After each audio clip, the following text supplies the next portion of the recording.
Labour's Steve Reed is out here claiming it would cost £100 billion to bring water back into public ownership. Let's have a look. You were in Jeremy Corbyn's Labour Party and you served on the front bench. You stood on manifestos of saying that water should be one of the industries that should be nationalised.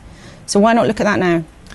Well, nationalisation would cost upwards of £100 billion that we'd have to take away from the National Health Service and schools to give to the owners of the companies that have polluted our rivers, lakes and seas. So it's just about cost, not about the principle? No, point one is we'd have to take money away from the NHS.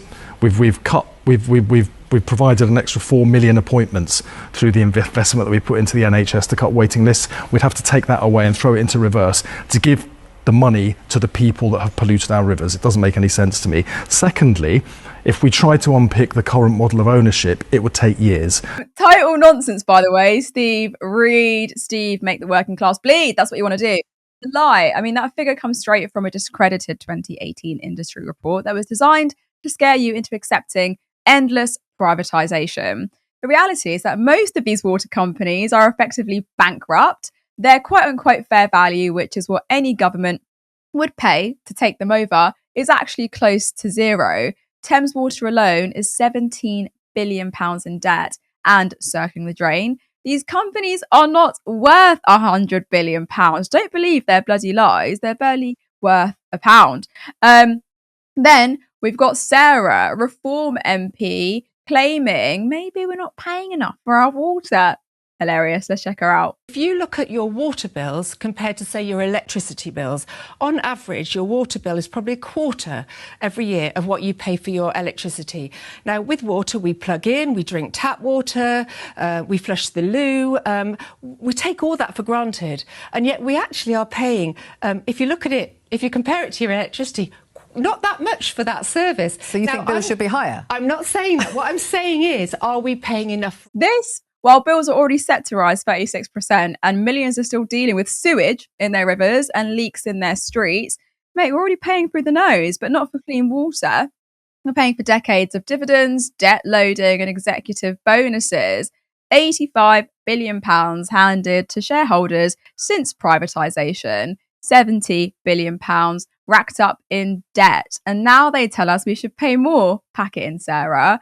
So, how much would it actually cost for nationalisation? Richard Murphy, a professor of accounting practice at Sheffield University Management School, says this. The number that is bandied around by politicians is £90 billion. And you'll also hear them saying that it's going to be paid for by taxpayers' money. There's two issues with their claims. One is that £90 billion was an estimate prepared some time ago by a very right-wing think tank who basically thought that if you were going to nationalise water, you would have to repay all the debts owed by the water companies to the loan financiers who have kept them in business and profited heavily by doing so. That's total nonsense. If a company is bust, you don't pay off the loan financiers to it. You pay a fair value for the business, and that is it. What's the fair value of the water companies right now, given that they are both actually financially insolvent in some cases, like Thames Water, or environmentally insolvent in the sense that they can't actually deliver us clean water without it being full of, let's be blunt, shit.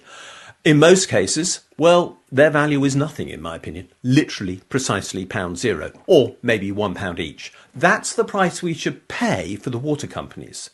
And would we have to pay taxpayers' money to bail these companies out? Let's not talk nonsense here. We have nationalised companies in the past. And what do we use to nationalise companies? We issue new debt to nationalise companies. Water is a basic human right, even though it seems like it's not. But it seems to be like this revenue stream for hedge funds. All of this is surely just about defending failed privatisation at all costs, not serving the public, right?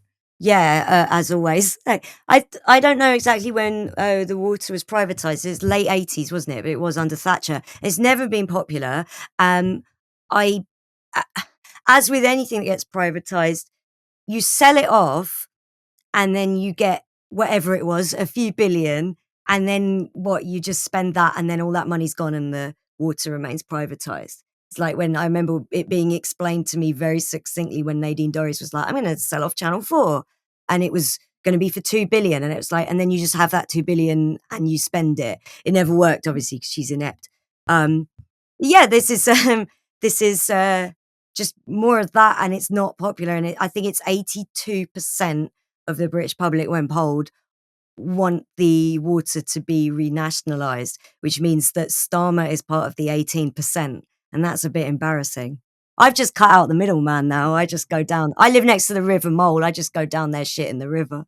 It's true though. I mean, it's interesting as well with that statistic. 82%, will say renationalise water, and then you've got the 18% who are kind of just like, sorry, no, it doesn't serve our interests, so fuck it, let's not do it. And I think what they're also saying is like, yeah, let's make water bills go up to 36%. Let's make them jump to 36% in coming years.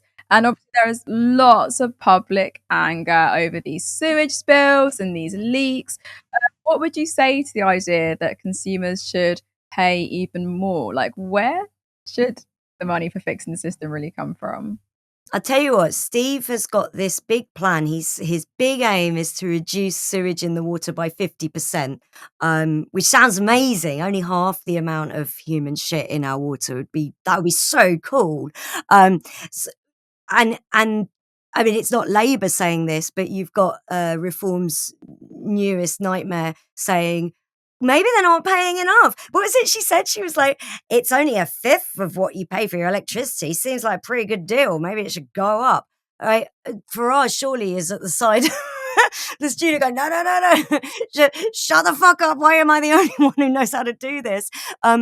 So I think that when it's something tangible, like when people can actually see the brown in their water rising up at the bottom of their garden, I think that's when people get really angry. So Labour could placate an awful lot of people just by doing this.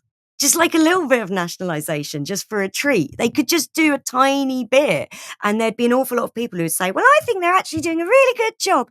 But they won't even do that, because the 18% who don't want it renationalised are the ruling class, I guess. Support independent media, support social justice that's there on social media. Thank you. Turn left.